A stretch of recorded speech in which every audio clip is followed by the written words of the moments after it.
ప్రతి ఒక్కరి జీవితంలో కొంతమంది శ్రేయోభిలాషులు ఉంటారు. They are called well wishers.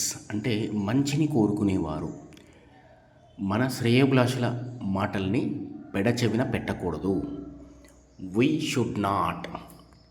చేయాలి అంటే వి షుడ్. మనం అలా చేయాలి, ఇలా చేయాలి. We should.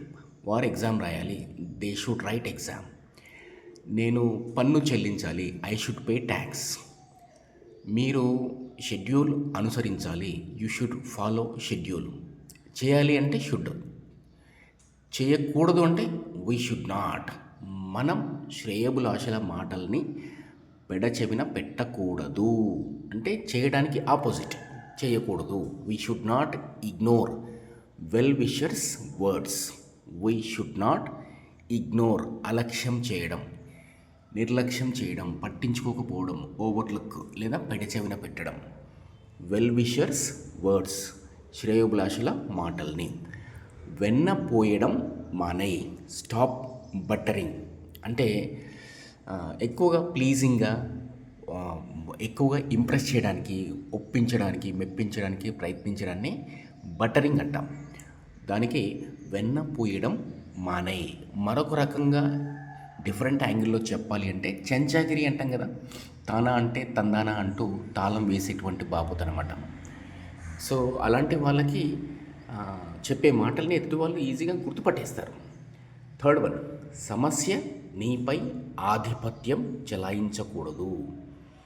Problem should not dominate you. ఆధిపత్యం, problem should not dominate you. What about boss domination? ఆఫీస్లో పనిచేసే చోట బాస్తో పెద్ద తలనొప్పి అని ఫీల్ అవుతున్నారా? కానీ అది వాస్తవం కాదు. అతను ఎంతో స్ట్రెస్లో ఉంటాడు. తనపై ఉన్నటువంటి ఉన్నత స్థాయి అధికారుల నుంచి, టాప్ లెవెల్ మేనేజ్మెంట్ నుంచి, ఆ ఫర్మ్ యొక్క ఓనర్స్ నుంచి ఎంతో ఒత్తిడిని ఎదుర్కొంటూ ఉంటాడు. Boss always face stress from others or from outside sources. So sometimes he could not cope up all those. He could not manage all those things. He is unable to find a proper solution. So that is why he is always dependent on you. అంటే తన క్రింద పనిచేసే వారిపై ఆధారపడి ఉంటాడు. Because he doesn't have proper knowledge about ongoing project. ప్రస్తుతం ఏదైతే ముఖ్యమైన పని నడుస్తూ ఉంటుందో దాని పట్ల పరిపూర్ణమైన అవగాహన బాస్కి ఉన్నదండి. మీరు నమ్మశక్యంగా భావించకపోవచ్చు, ఇది 100% నిజం. ప్రాక్టికల్గా ఫీల్డ్లో వర్క్ చేసేటువంటి మీరు, మీ కొలీగ్స్కి చాలా నాలెడ్జ్ ఉంటుంది దేని గురించి, ప్రస్తుతం జరుగుతున్న వర్క్ గురించి. బట్ ఆఫీస్లో కూర్చున్న బాస్కి పూర్తి స్థాయి పరిజ్ఞానం అనేది ఉండదు. సో దాన్ని కవర్ చేసుకోవడానికి మిమ్మల్ని డామినేట్ చేసినట్టుగా, ఏదో మిమ్మల్ని గైడ్ చేసినట్టుగా వ్యవహరిస్తూ ఉంటాడు. దాని పట్ల సదుద్దేశంతో అర్థం చేసుకోవాలి, కానీ బాస్ పట్ల విముఖతను కలిగి ఉండరాదు.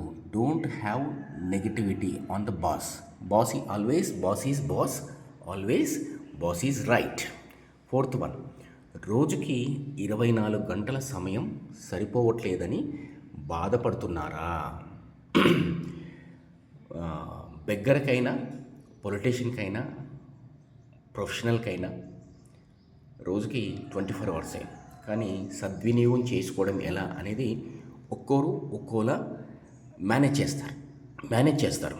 Do you feel that 24 hours time per day is not sufficient? అంటే సరిపడినంత అంటే సఫిషియంట్. నాట్ సఫిషియంట్ అని ఫీల్ అవుతున్నావా అని క్వశ్చన్ చేయడం. కొందరు నీ సహాయాన్ని పొందుతారు, మర్చిపోతారు అంటే forget. Some people get your help and forget very easily. తర్వాత ఎవరు మీరు అంటారు. Later on they say who are you. మరి ఇలాంటి పరిస్థితులలో ఏం చేయాలి గురువు గారు అని మీరు డెఫినెట్గా నన్ను అడుగుతారు.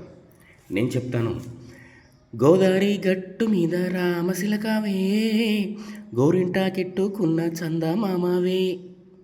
అర్థం కాలేదా? తూర్పు తిరిగి దండం పెట్టుకోవడమే.